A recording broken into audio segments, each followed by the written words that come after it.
I suppose, given the amount of mileage I've managed to wring from this particular damp rag, you'd think I'd feel some kind of sentiment towards the death of this patronising beast.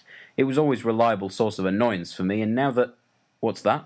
It's not actually disappearing, it's just switching to an entirely online format. Well, what the fuck was everyone complaining about? Who really watches stuff on TV anymore? It's all just property programs and antique dealers. If every TV network stopped broadcasting tomorrow and switched to online only, about 100% of the world wouldn't notice. This would be especially true for networks that attempt to attract a youthful audience who've lived their entire lives with the idea of on-demand being something that's just there, rather than something that took ages to get here, and still hasn't been properly done yet.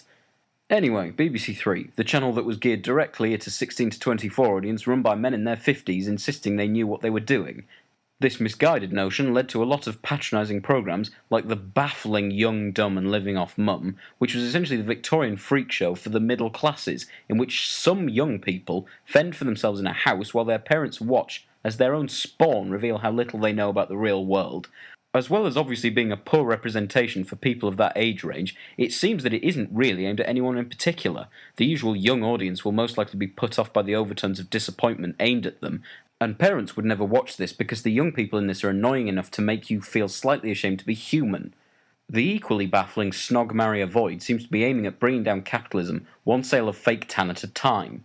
But the thing this has in common with Young, Dumb and Living on Cum is that they feel like projects set up by the BBC executives to change young people, while all the while assuming that all young people love to watch twats their own age wasting oxygen.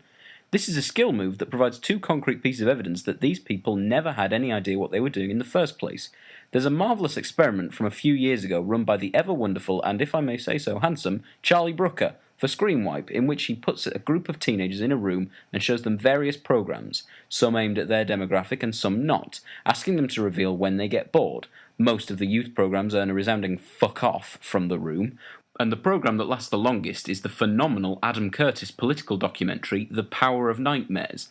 At the end of the experiment, they're all asked what sort of programmes they would air if they were in charge of a network, and they all start naming comedy shows from many eras. BBC Three never really got this point, and I'm sure more people in the 16 to 24 demographic have seen Screenwipe rather than Snog, Marry or Genocide. Based on the trailers I've seen for the new BBC, I think it's safe to say BBC Three will continue to miss this point in their new online format. Good luck, you patronising bellends.